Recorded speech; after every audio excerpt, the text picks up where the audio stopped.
नमस्कार दोस्तों, target with PS Parihar channel में आपका स्वागत है। इस चैनल के माध्यम से आप लोगों को विद्यार्थी जीवन से संबंधित सभी सूचनाएं प्रदान की जाती हैं। उसी क्रम में आज के इस वीडियो में हम लोग बात करेंगे विज्ञापन संख्या 50 की असिस्टेंट प्रोफेसर भर्ती की। थोड़ी देर पहले मैंने एक वीडियो बनाया था जिसमें आप लोगों से बताया था कि असिस्टेंट प्रोफेसर भर्ती की संक्षिप्त विज्ञप्ति जारी हो गई है, किस तारीख से परीक्षा होगी, कब से आवेदन शुरू होंगे। लेकिन बहुत सारे विद्यार्थियों ने पूछा कि सर इसके बारे में डिटेल्ड वीडियो, कौन कौन से छात्र आवेदन कर सकते हैं, किन छात्रों को छूट रहती है, वेतन कितना होता है, चयन प्रक्रिया क्या होती है। खासतौर से ये वीडियो उन विद्यार्थियों के लिए लाभदायक है जो नए विद्यार्थी हैं। तो आइए शुरू करते हैं। सबसे पहले तो बात कर लेते हैं कि योग्यता की, इसमें कौन कौन विद्यार्थी आवेदन कर सकता है। हर वो विद्यार्थी आवेदन कर सकता है जो परा स्नातक हो, पोस्ट ग्रेजुएट हो, जिन विषयों के लिए विज्ञापन निकला है उन विषयों में, और साथ में ही विद्यार्थी या तो नेट हो या तो वो पीएचडी हो। सबसे पहले तो एक बार आप लोग फिर से देख लें, 25 तारीख से इसके जो रजिस्ट्रेशन है वो शुरू हो जाएंगे।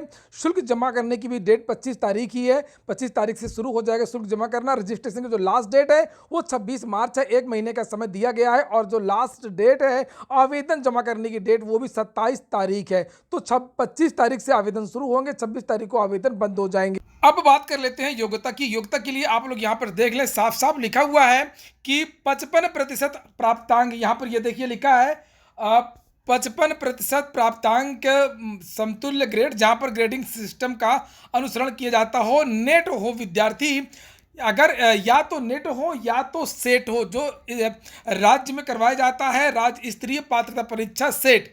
तो या तो आप सेट हो या तो नेट आपने क्वालिफाई किया हो अथवा आपने पीएचडी किया हो। ये देखिए लिखा, ऐसे अभ्यर्थी जिनको संबंधित विषय में डीफिल पीएचडी उपाधि यूजीसी विनियमावली 2009 की शर्तों के अनुसार प्राप्त हुई है, उन्हें नेट स्लेट की अनिवार्य न्यूनतम अर्हता से छूट भी रहेगी। तो उनके लिए नेट की आवश्यकता नहीं है जिन विद्यार्थियों ने पीएचडी कंप्लीट किया हो यूजीसी नियमावली 2009 के द्वारा। तो ये इस बात को आप लोग याद रख लें। और स्नातकोत्तर यानी कि एमए एमएससी जो भी आपने किया है उसमें किनको होगी 5% की छूट। छूट केवल दी गई है एससी और एसटी को। अनुसूचित जाति अनुसूचित जनजाति के अभ्यर्थियों को सुसंगत विषय में स्नातकोत्तर स्तर पर अहर्कारी में 5% तक की जो छूट है वो अनुमन्य होगी। और जो दिव्यांग अभ्यर्थी हैं, दिव्यांगों को भी 5% की छूट यहाँ पर दी गई है। वहीं पर जो लिखा है कि ऐसे पीएचडी उपाधि धारक अभ्यर्थी जिन्होंने 19 सितंबर 1991 से पूर्व में स्नातकोत्तर की उपाधि धारित की हो, उन्हें स्नातकोत्तर स्तर पर 55% अंकों में 5% प्राप्तांकों की सीमा तक छूट रहेगी। 5% की छूट उन विद्यार्थियों को भी दी गई है जिन्होंने 1991 के पहले एमए एमएससी करी है। इसके बाद 2002 पदों की संख्या है। जितने पदों का विज्ञापन निकला है, संक्षिप्त विज्ञप्ति, वो उसमें पदों की संख्या 2002 है। और आयु के बारे में बता दूं कि आयु इसमें भी नहीं है, मिनिमम आयु इसमें नहीं है। अधिकतम मतलब 62 साल जो रिटायरमेंट की एज है, 62 साल तक आप लोग इसके लिए आवेदन कर सकते हैं। ये देखिए लिखा है, इस विज्ञापन में उल्लिखित पदों के सापेक्ष असिस्टेंट प्रोफेसर पद हेतु आवेदन हेतु इच्छुक अभ्यर्थियों की दिनांक 1 जुलाई, ये जो चूंकि भर्ती है ये बात की है इसलिए 2020 से जोड़ा जाएगा, 21 से जोड़ा जाएगा। तो कुल मिलाकर के 62 साल तक की जो आयु है वो होनी चाहिए। और 62 साल की आयु तक का जो विद्यार्थी कहें या जो कुछ भी कहें वो आवेदन कर सकता है।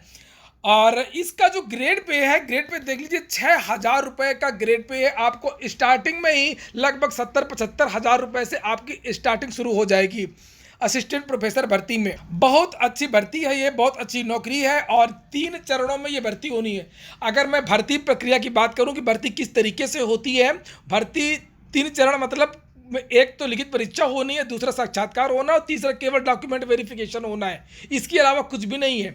सीधा सीधा एलटी ग्रेड की तरह, जिस तरीके से एलटी ग्रेड की शिक्षक भर्ती हुई थी मगर उसमें साक्षात्कार नहीं था, इसमें तो साक्षात्कार है, बस इतना सा बदलाव है। एलटी ग्रेड की तुलना इसलिए कर रहा हूँ कि उसमें भी जीएस और सब्जेक्ट आता था, और इसमें भी जीएस के 30 प्रश्न और 70 प्रश्न आपके विषय के होंगे, और 30 नंबर का आपका साक्षात्कार होगा।